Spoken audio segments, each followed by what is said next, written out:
தமிழொலி நேயர்களுக்கு வணக்கம். இன்றைய இரவு நேர பிரதான செய்திகள். முதலில் தலைப்புச் செய்திகள். அசிஸ்மு முதியோர் கொடுப்பனவு குறித்து வெளியான தகவல். பாடசாலைகளில் அதிகரிக்கும் வன்முறை சம்பவங்கள், பிரதமர் வெளியிட்ட தகவல். இலங்கையின் நள்ளிரவு முதல் பாரியளவில் அதிகரித்த மற்றொரு விலை உயர்வு.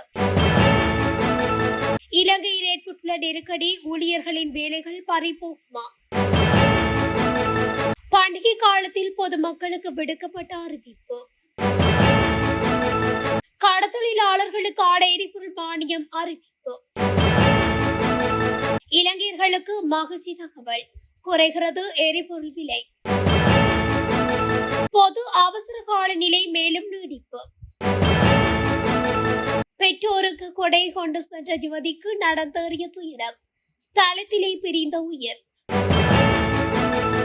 நாளை முதல் மூடப்படும் சிங்கராஜபுரம் மக்களுக்கு வெளியான அறிவிப்பு. தொடர்புடைய விரிவான செய்திகள். அசிஸ்மு உதவித்தொகை பெறும் குடும்பங்களைச் சேர்ந்த 70 வயதுக்கு மேற்பட்ட தனிநபர்களுக்கான மாதாந்த உதவித்தொகை குறித்து தேசிய முதியோர் செயலகம் அறிவிப்பொன்றை விடுத்துள்ளது. அதன்படி குறித்த கொடுப்பனவுகளை இன்று முதல் பெற்றுக் கொள்ளலாம் என்று தேசிய முதியோர் செயலகத்தின் இயக்குநர் கே சதுர மெஹிடும் தெரிவித்துள்ளார். இந்த நிலையில் பயனாளிகள் இந்த நிதியை தங்களின் உள்ளூர் தபால் நிலையங்கள் மூலம் பெற்றுக் கொள்ளலாம் என்றும் அவர் மேலும் குறிப்பிட்டுள்ளார். கொடுப்பனவு பெறும் முதியவர்களுக்காக இன்று முதல் ஏப்ரல் 11 வரை பணம் வழங்கப்படும் என அறிவிக்கப்பட்டுள்ளது.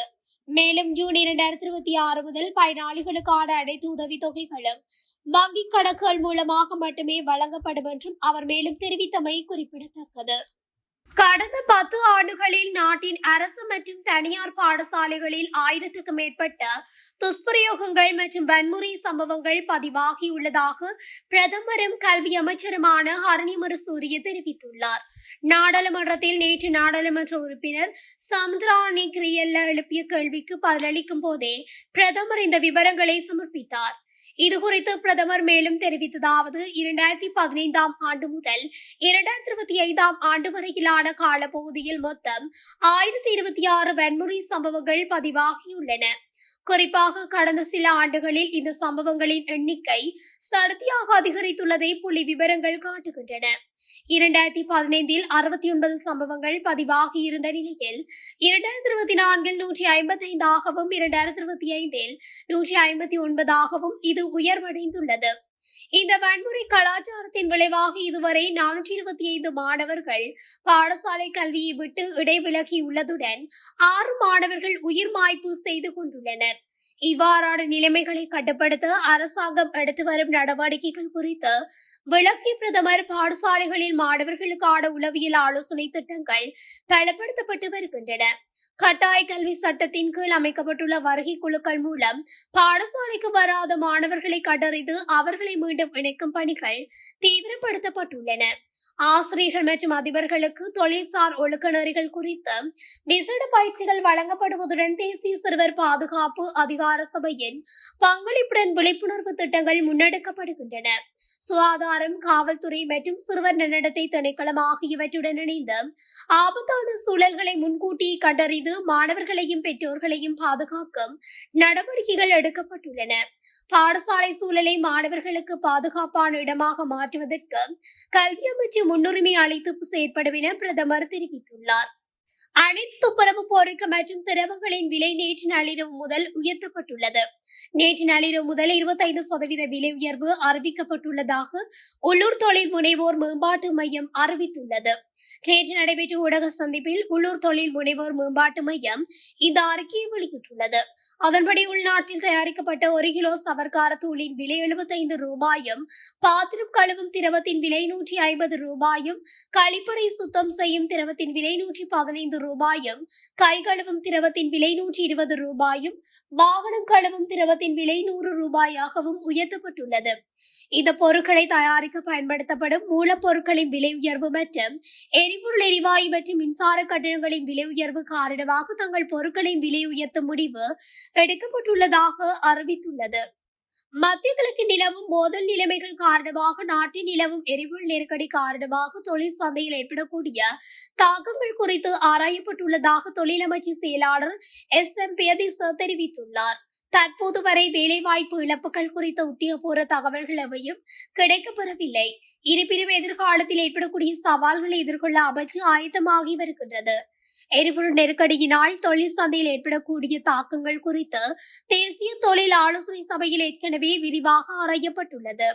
தற்போது வரை வேலை இழப்புகள் பதிவாகவில்லை என்றாலும் முதலாளிகள் மற்றும் ஊழியர் தரப்புடன் இணைந்து எதிர்கால நிலைமைகளை சமாளிப்பதற்கான திட்டங்கள் குறித்து அமைச்சு தொடர்ந்து பேச்சுவார்த்தை நடத்தி வருகின்றது என்றுள்ளார்.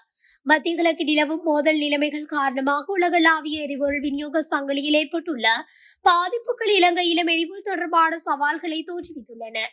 எரிபொருள் நெருக்கடிக்கு மத்தியில் டித்வா சூறாவளியினால் ஏற்பட்ட வெள்ளம் மற்றும் மண் சரிவு காரணமாக இலங்கை தொழிலாளர்கள் எதிர்கொண்டுள்ள பாதிப்புகள் குறித்து சர்வதேச தொழிலாளர் அமைப்பு சில மதிப்பீடுகளை வெளியிட்டுள்ளது. சுமார் 3,74,000 தொழிலாளர்கள் இந்த அனர்த்தங்களினால் பாதிக்கப்பட்டுள்ளனர். இதனால் மாதத்திற்கு சுமார் 48 பில்லியன் அமெரிக்க டாலர் வருமான இழப்பு ஏற்பட வாய்ப்புள்ளதாக கணிக்கப்பட்டுள்ளமை குறிப்பிடத்தக்கது. சிங்கள மற்றும் தமிழ் புத்தாண்டு கொண்டாட்டங்களின் போது இரத்த சர்க்கரை அளவை கட்டுப்படுத்த நடவடிக்கை எடுக்குமாறு பொதுமக்கள் கேட்டுக் கொள்ளப்பட்டுள்ளனர்.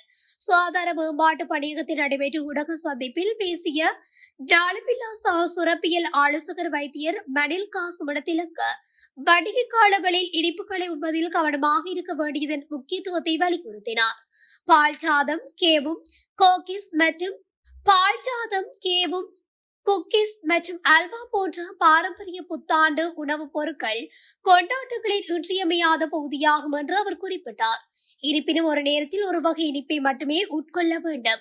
பால் தேநீர் குடிப்பதற்கு பதிலாக சர்க்கரை சேர்க்காத சாதாரண தேநீரை குடியுங்கள் என்று அவர் மக்களுக்கு அறிவுறுத்தினார்.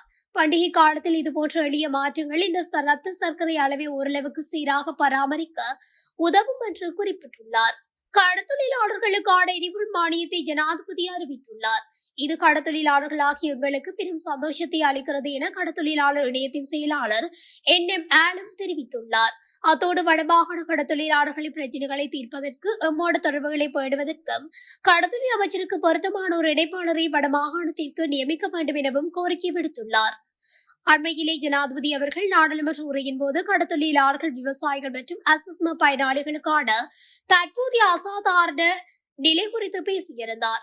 குறிப்பாக வளைகுடா நாடுகளில் நடக்கும் போர் நிலை காரணமாக ஏற்பட்ட எரிபொருள் தட்டுப்பாடு, விலையேற்றங்கள் மற்றும் போக்குவரத்து கட்டண உயர்வு போன்றவற்றால் மக்கள் எதிர்கொள்ளும் சவால்கள் பற்றி அவர் குறிப்பிட்டிருந்தார். இதன் அடிப்படையில் கடத்தொழிலாளர்களுக்கு லிட்டர் ஒன்றுக்கு 50 ரூபாய் என்ற விகிதத்தில் எரிபொருள் மானியத்தை ஜனாதிபதி அறிவித்துள்ளார். இது கடத்தொழிலாளர்கள் ஆகிய எங்களுக்கு பெரும் சந்தோஷத்தை அளிக்கிறது. ஒரு கடத்தொழிலாளராகவும் குடும்ப தலைவராகவும் ஜனாதிபதியின் இந்த நடவடிக்கையை நான் பாராட்டுகின்றேன் என தெரிவித்துள்ளார். எரிபொருள் விலை வெகு விரைவில் குறைவடையும். நெருக்கடியான நிலைமையின் போது ராஜபக்சர்கள் போன்று நாணயம் அச்சிட்டு மக்களுக்கு நிவாரணம் வழங்க முடியாது என்றும் அமைச்சர் பிமல் ரட்நாயக்க தெரிவித்திருந்தார். நாடாளுமன்றில் அமர்வில் நேற்று நடைபெற்ற தற்போதைய நிலவரம் குறித்த சபை ஒத்திவைப்பு விவாதத்தில் உரையாற்றும் போதே அவர் இதனை குறிப்பிட்டுள்ளார். மத்திய கிழக்கு மோதல்களினால் தோற்றம் பெற்ற தாக்கங்களால் ஏற்பட்ட நெருக்கடிகளை அரசாங்கம் என்ற அடிப்படையில் முகாமைத்துவம் செய்துள்ளோம். பூகோள நெருக்கடியால் இலங்கையில் மாத்திரம்தான் எரிபொருள் விலை அதிகரிக்கப்பட்டது என்ற நிலைப்பாட்டில் இருந்து கொண்டு எதிர்க்கட்சியினர் கருத்துக்களை தெரிவிக்கின்றார்கள். எரிபொருள் விலை அதிகரிக்கப்பட்டுள்ளது என்பதை ஏற்றுக்கொள்கின்றோம். எடுக்கப்பட்ட கடுமையான தீர்மானங்களினால் தான் தற்போது எரிபொருள் விநியோகம் வழமைக்கு திரும்பியுள்ளது. மத்திய கிழக்கின் மோதல் நிலைமையை முகாமைத்துவம் செய்வதற்கு ஜனாதிபதி ஆரம்பத்தில் இருந்த சகல தரப்புகளுடனும் பேச்சுவார்த்தையில் ஈடுபட்டார். அதன் பயனால் தான் நிலைமையை சிறந்த முறையில் முகாமைத்துவம் செய்ய முடிந்துள்ளது. நாட்டு மக்கள் யதார்த்தத்தை விளங்கிக் கொண்டுள்ளார்கள். ஆனால் எதிர்க்கட்சியினர் தான் குறுகிய அரசியல் நோக்கங்களை முன்னிலைப்படுத்தி கொண்டு குற்றச்சாட்டுகளை முன்வைக்கின்றார்கள். அனைத்து நிலைமைகளின் போது கிடைக்கப்பெற்ற நிதியை ராஜபக்சர்களை போன்று கொள்ளையடிக்கவில்லை. ரணிலை போன்று நண்பர்களுக்கு பகிர்ந்தளிக்கவில்லை. மக்களுக்கு முறையாக பகிர்ந்தளித்துள்ளோம். பூகோள ரீதியில் தோற்றம் பெற்ற நெருக்கடியை சிறந்த முறையில் ஜனாதிபதி முகாமைத்துவம் செய்துள்ளார். தோற்றம் பெற்றுள்ள நெருக்கடிகளின் தாக்கத்துடன் மே 31ஆம் தேதி வரை சமாளித்து முன்னோக்கி செல்ல வேண்டும். எரிபொருள் விலை வெகு விரைவில் குறைவடையும். நெருக்கடியான நிலைமையின் போது ராஜபக்ச போன்ற நாணயம் அச்சிட்டு மக்களுக்கு நிவாரணம் வழங்க முடியாது. அவ்வாறு வழங்கினால் பணவீக்கம் மீண்டும் உயர்வடையும், பொருளாதாரம் பாதிக்கப்படும் என்று மக்கள் பாதிக்கப்படுவார்கள். பொருளாதார ரீதியில் ஜனாதிபதி கடைபிடித்து இறுக்கமான கொள்கையினால் தான் திரைசேரியின் கையிருப்பு உயர்வடைந்துள்ளது. அதனை கொண்டுதான் டிட்வா புயல் தாக்கத்தின் பாதிப்புக்கு நிவாரணம் வழங்கப்பட்டுள்ளது. தற்போதைய நெருக்கடி நிலைமையை முகாமைத்துவம் செய்ய 100 பில்லியன் ரூபாய் நிதி ஒதுக்கப்பட்டுள்ளது என்று அவர் குறிப்பிட்டுள்ளார். நெருக்கடி நிலைமை அனைவரும் ஒன்றிணைந்து எதிர்கொள்ள வேண்டும். மக்களுக்கு தலைமைத்துவம் அளிப்பதற்கு ஜனாதிபதி தயாராகவே உள்ளார். ஆகவே எதிர்க்கட்சிகளின் குற்றச்சாட்டுகள் ஒரு வாரத்துக்கு கூட செல்வாக்கு செலுத்தாது என்று குறிப்பிட்டுள்ளார். நாட்டில் அமலில் உள்ள அவசரகால சட்டத்தை மேலும் நீட்டிக்கும் தீர்மானம் நாடாளுமன்றத்தில் பெரும்பான்மையுடன் நிறைவேற்றப்பட்டுள்ளது.